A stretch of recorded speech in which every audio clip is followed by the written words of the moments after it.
আমরা আশা করছি গ্যাস সাপ্লাইটা আগামী সপ্তাহ থেকে সংকট কিছুটা কাটা শুরু করবে ইনশাল্লাহ।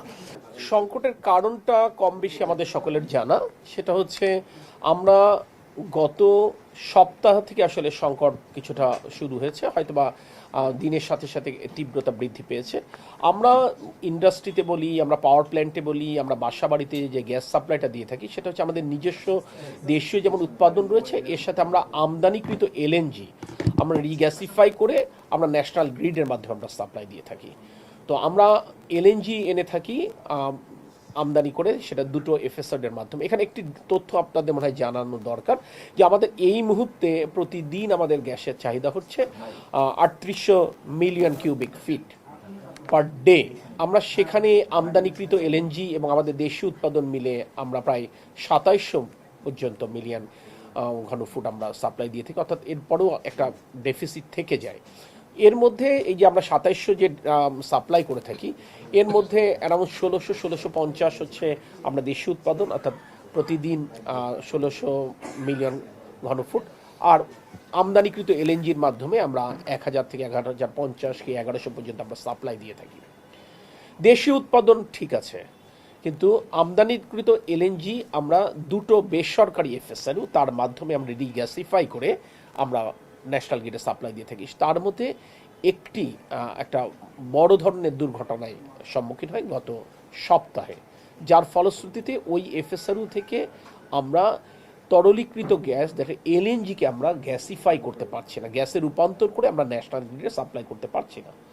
সেক্ষেত্রে আমদানিকৃত এলএনজি যে সাপ্লাইটা ছিল তার ৫০% এই মুহূর্তে কিন্তু কম্প্রোমাইজড হয়ে গেছে। এটা দুটো এফএসআরইউ অপারেট করেন বাংলাদেশে, আপনারা জানেন, একটা হচ্ছে এক্সেলারেট ইউএস কোম্পানি, আরেকটা হচ্ছে সামিট। এটা মূলত এক্সেলারেট এনার্জির যেটা এফএসআরইউ সেটা ত্রুটিপূর্ণ হয়েছে। ফ্রম দি ডে ওয়ান আমাদের পেট্রোবাংলা, আমাদের আরবিজিসিএল এবং আমাদের মন্ত্রণালয় ফ্রম দি ডে ওয়ান তাদের সাথে কাজ করছে।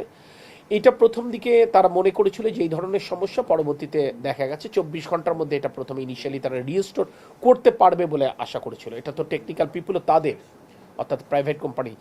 তো পরবর্তীতে যখন তারা ৪৮ ঘন্টার মধ্যে প্রবলেমটা সলভ করতে পারেনি, তখন আমাদের জ্বালানি বিভাগের অনুরোধে তারা তখন বাইরের থেকে তাদের বিশেষজ্ঞ আনে। তাদের ইউকে থেকে বিশেষজ্ঞ এসেছে, ইউএই থেকে বিশেষজ্ঞ হয়েছে। এই মুহূর্তে পেট্রোবাংলার আরপিজিএসএল এবং আমাদের জ্বালানি বিভাগের টেকনিক্যাল পিপুল এবং আমাদের দায়িত্বশীল কর্মকর্তা কেউ বা এফএসআরই অর্থাৎ সংশ্লিষ্ট জাহাজে অবস্থান করছে, কেউ বা চিটাগাঙ্গে অবস্থান করছেন, এবং আমরা এখান থেকে ডে টু ডে এটা অপারেশনটা ফলো আপ করছি। ইভেন ব্যক্তিগতভাবে আমি কিংবা আমার মাননীয় মন্ত্রী মহোদয় আমরা সরাসরি তাদের সাথে কথা বলছি। এক্সেলারেট এনার্জির যে গ্লোবাল অ্যাডভাইজার তার সাথে কথা বলেছি। আমরা রিজিওনাল যে হেড, টেকনিক্যাল রিজিওনাল হেড তিনি বাংলাদেশে আছেন, তিনি কাজ করছেন। গতকাল রাতে আমার কক্সবাজারে তার সাথে চিটাগাঙ্গে তার সাথে মিট করবার কথা ছিল, বাট সি রাফ থাকার কারণে তিনি ওই জাহাজ থেকে ব্যাক করতে পারেন, দ্যাটস ওয়াই আমার প্রোগ্রামটা পোস্টপন করতে হয়েছে। বাট অনলাইনে আমাদের টিম সংযুক্ত ছিল, পেট্রোবাংলার চেয়ারম্যান আরপিজিএসএল এমডি চিটাগাঙ্গে গিয়ে তাদের সাথে মিটিংটা করেছে। আমি তাদের সাথে ওভার টেলিফোন কানেক্টেড ছিলাম। আমরা এরপরও রিজিওনাল তাদের যে হেড ইউএই থেকে তাদেরকে আমরা ডেকেছি, আগামীকাল ওনারা আসবেন। প্রাথমিকভাবে যেটুকু আমাদের সাথে কথাবার্তা হচ্ছে ইন ডেপথ, আমরা আশা করছি গ্যাস সাপ্লাইটা আগামী সপ্তাহ থেকে সংকট কিছুটা কাটা শুরু করবে ইনশাল্লাহ। এবং সে ব্যাপারে এটা তাদের কথার উপর আমরা শুধু নির্ভর না করে কিসের বেসিসে তারা এটা মনে করছেন, এখানে একটা ডিটেইল আমাদের টেকনিক্যাল পিপল তাদের টেকনিক্যাল পিপলের সাথে কাজ করছে। এখানে কিছু স্পেয়ার পার্টস বিদেশ থেকে আনবার প্রশ্ন আছে এবং সেটা আমদানি করে সেটা খালাস করবার প্রয়োজন আছে। আমরা একেবারে পুরোটাই তাদেরকে বলেছি, টোটাল দায়িত্ব সরকার নেবে, অর্থাৎ তারা এয়ার ফ্রেটে নিয়ে আসবে এবং কত দ্রুততম ১ ঘন্টার মধ্যে আমরা কাস্টমস ক্লিয়ারেন্স করে তাদেরকে এটা দিব।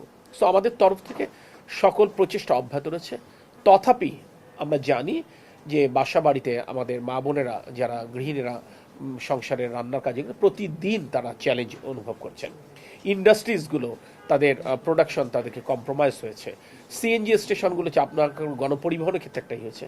এই কারণে আমরা আন্তরিকভাবে দুঃখ প্রকাশ করছি জনগণের কাছে, কিন্তু বলতে কোনো দ্বিধা নেই, এটা সরকারি কোনো প্রতিষ্ঠানের কোনো ত্রুটি না, একটা বেসরকারি প্রতিষ্ঠান, বাট স্টিল তারা দেশের এই সাপ্লাইটা তারা ইনশিওর করে। আমরা তাদের সাথে যৌথভাবে কাজ করছি। আমরা এই মুহূর্তে তাৎক্ষণিক আমরা সমাধান দিতে পারছি না, এটা আমাদের সীমাবদ্ধতা। আমরা এই জন্য বারংবার এটার জন্য দুঃখ প্রকাশ করছি, কিন্তু আমরা একেবারে 24/7 আমাদের টিম তাদের সাথে একান্তভাবে কাজ করছে। আমরা যেটা বললাম যে আমরা আশা করছি আগামী সপ্তাহ থেকে পরিস্থিতি উন্নয়ন হবে ইনশাআল্লাহ।